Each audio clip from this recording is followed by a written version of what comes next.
High, আজকে আমি চলে এসেছি চাঁদপুর জেলার মতলব উত্তর উপজেলায় এবং এখানে আমি এখন যেখানে দাঁড়িয়ে আছি জায়গাটির নাম হচ্ছে আনোয়ারপুর এবং একটা মসজিদের ভিডিও করার জন্য, একটা মসজিদকে আপনাদের সামনে দেখানোর জন্য। As much as a learn from internet, এই মসজিদটা তৈরি করতে ওনাদের খরচ হয়েছিল 4 কোটি টাকার বেশি। এবং 4 কোটি টাকা আসলে একটা মসজিদের খরচে খুব বেশি না, তবে ঢাকা শহর বা কেন্দ্রীয় শহর থেকে অনেকটা দূরে এসে এমন একটা মসজিদ, বিশেষ করে নান্দনিকতায় পরিপূর্ণ মসজিদ দেখার জন্য বা মসজিদ তৈরি করলে সেটা অবশ্যই লক্ষণীয় বিষয়। এবং আমি লোকজনের কাছ থেকে আর যতটুকু শুনতে পেলাম যে এই মসজিদটা নাকি মতলব উত্তর এবং দক্ষিণ থানার মধ্যে সবচেয়ে বড় মসজিদ। তো চলুন মসজিদটা ঘুরে ঘুরে দেখানো যাক। আমি নিজে দেখবো এবং আপনাদেরও দেখাবো। তো চলুন শুরু করা যাক। এই হচ্ছে মসজিদের প্রবেশপথ, আনোয়ারপুর কেন্দ্রীয় জামে মসজিদ, এবং এটা সিরাজচর মতলব রাস্তার ঠিক পাশেই। মসজিদটাতে এত টাকা খরচ হওয়ার পেছনে আসলে অনেকগুলো কারণ আছে। সেটা মসজিদের বাইরের কারুকাজ দেখলেই খুব সুন্দর ধারণা করা যায়। এবং এর পাশে, অর্থাৎ মসজিদের ভেতরে ঢোকার আগে মসজিদে অজু করার বা অন্যান্য কাজ ছাড়ার যে জায়গাটা, ওটা যদি আমি আপনাদের দেখাই, এটা মার্বেল টাইলস দিয়ে করা। এবং এই পুরোটা জায়গা মার্বেল টাইলস দিয়ে করা, এমনকি ইমাম সাহেবের থাকার জন্য মসজিদের উপরে যে জায়গা দেওয়া আছে সেটাও মার্বেল টাইলস দিয়ে করা। এবং এর পাশে বেষ্টনীটা একেবারে খুব সুন্দর ডিজাইনের মাধ্যমে দেওয়া হয়েছে। আর এর ভেতরে হচ্ছে মসজিদ। তো এখন আমরা মসজিদের ভেতরে যাব। তবে মসজিদের ভেতরে যাওয়ার আগে আমি যদি এই মসজিদের লোকেশনটা বলে দিই, অথবা আপনারা যদি কিভাবে আসবেন সেটা বলে দিই। আপনারা ঢাকা থেকে অথবা যেখান থেকে আসেন, আপনাকে আসতে হবে দাউদকান্দি থেকে শ্রীরায়েরচর বা সিরাজচর।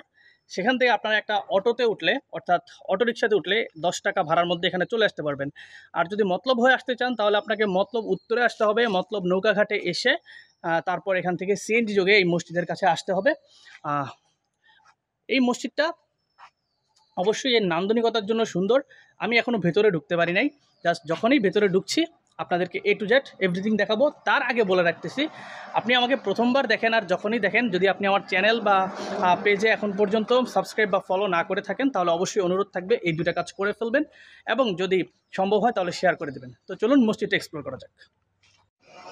এই মসজিদে ঢোকার সময় একদম বাম পাশেই আপনি ছোট্ট বসার স্থান পাবেন। অর্থাৎ যদি নামাজের কেউ আগে আসে এবং আসার পর মসজিদের বাইরে বসতে চায় তাহলে সে বসতে পারবে। এবং এই হচ্ছে মসজিদ গেট। আমি মসজিদের মুয়াজ্জিনের কাছে অনুরোধ করেছিলাম এবং এলাকার কিছু ছেলেদের সহায়তায় আমি মসজিদের ভিতরে ঢোকার এবং ভিডিও করার অনুমতি পেয়েছি। এই হচ্ছে গেট দিয়ে ঢুকছি। খুব সুন্দর নান্দনিক কারুকার্য সম্পূর্ণ একটা মসজিদ। এই হচ্ছে মসজিদের অজুখানা। এবং বিশেষত্ব হচ্ছে, আপনি যখন অজু করবেন পানিটা সরাসরি নিচে চলে যাবে, যেটা আপনার গায়ে আর আসবে না পুরোটা জুড়ে। এবং সাইড থেকে আর যেখানে যেখানে বেড়া দরকার, বা অজুখানাটা 2 সাইডে আছে, এবং এখানে যে ডিজাইনটা ব্যবহার করা হয়েছে অনেকটাই মুঘল আমলের ডিজাইনের মতো। এবং এটা একটা মসজিদের একটা বারান্দা, এবং মসজিদের সামনে অর্থাৎ বারান্দাটা পার হলেই এখানে বিশাল একটা খালি জায়গা আছে। এখানে যদি মসজিদে নামাজির সংখ্যা বা মুসল্লির সংখ্যা বেশি হয়, সেই ক্ষেত্রে কিছু মুসল্লি চাইলে নামাজ পড়তে পারবে না। আর এটা যদি ঈদগাহ, এটা ঈদগাহ কিনা সেটা আমি জানি না। ঈদগাহ হলে সেক্ষেত্রে বেশি মানুষ, অর্থাৎ অনেক মানুষ একসাথে নামাজ পড়ার যে সুযোগ সেটা পাবে। এই যে মসজিদের বারান্দা, মসজিদের ওই পাশে ছিল মাঠ, এবং মাঠ বলতে ছোট্ট একটা নামাজ পড়ার যে খোলা স্থান আর কি। আর এরপরে হচ্ছে মেইন গেট, যেটা দিয়ে মসজিদের ভেতরে ঢোকা যায়। তো মসজিদের ভেতরটা ঢুকলাম, এবং মসজিদের ভেতরে ঢোকার পর এটা আরেকটা বারান্দা, অবশ্যই খুব সুন্দর এবং শীতাতপ নিয়ন্ত্রিত না, তবে খুব ঠান্ডা।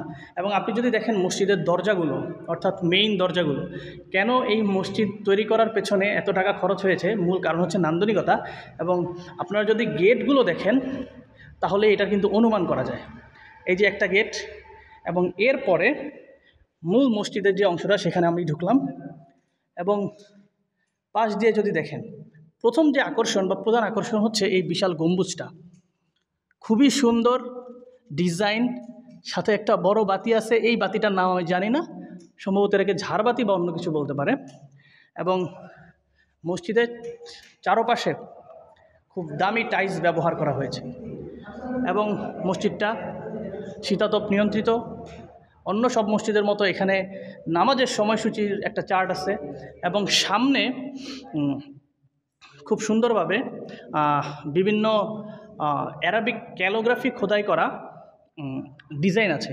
যদিও আমি আরবি খুব ভালো পড়তে পারি না, এই জন্য জানি না আসলে এগুলো কী লেখা, তবে এটা খুবই সুন্দর। মসজিদটাতে দেখে আমার যতটুকু মনে হচ্ছে এই মসজিদটাতে সম্ভবত অ্যারাবিক বা পার্সিয়ান ডিজাইনের যে বিষয়টা, ওই বিষয়টাকে প্রাধান্য দেওয়া হয়েছে জাস্ট বিকজ অফ আমরা যেহেতু অ্যারাবিক বা ইরাকের ওই ডিজাইনের সাথে আমাদের ধর্মীয় অনুভূতি বা একটা আবেগ কাজ করে।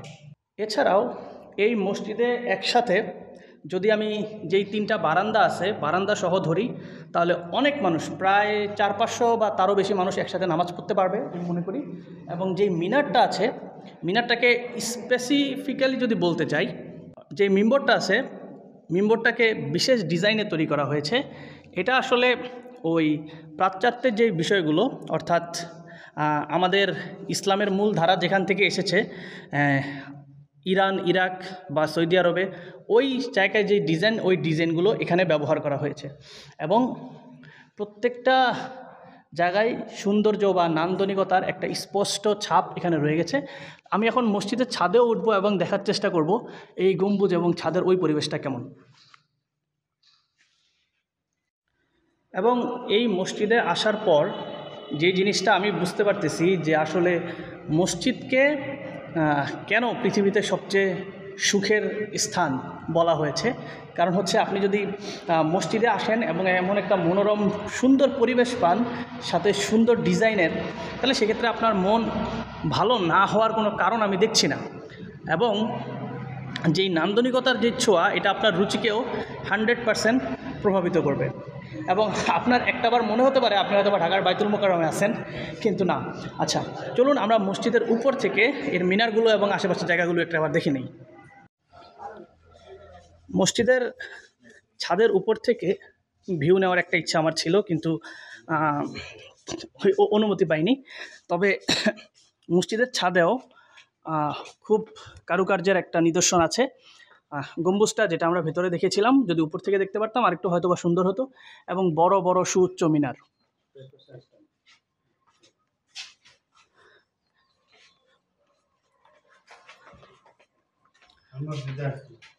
এবং বড় বড় সুউচ্চ মিনার, এই মিনারগুলোই আসলে মসজিদের প্রধান আকর্ষণ আমি বলবো। এবং মসজিদটা শীতাতপ নিয়ন্ত্রিত, খুবই সুন্দর। তো এই ছিল এই মসজিদ ঘুরে দেখার আমার ছোট্ট একটা ভিডিও। মসজিদ ঘুরে দেখা আসলে খুবই ইম্পর্ট্যান্ট বিষয়। এতে করে আপনার ধর্মের প্রতি, আমি যেহেতু মুসলিম, ধর্মের প্রতি আমাদের ভালোবাসা বাড়ে এবং ইসলামের যেই নান্দনিকতা, এটা আমরা রিয়েলাইজ করতে পারি, ফিল করতে পারি। তো আজকের ভিডিও এতটুকুই। যদি ভালো থাকে তাহলে কি করতে হবে, যদি ভালো লাগে আপনার, আপনি কি করবেন সেটা আমি বারবারই বলে আসছি, এখন আর বলবো না। ধন্যবাদ।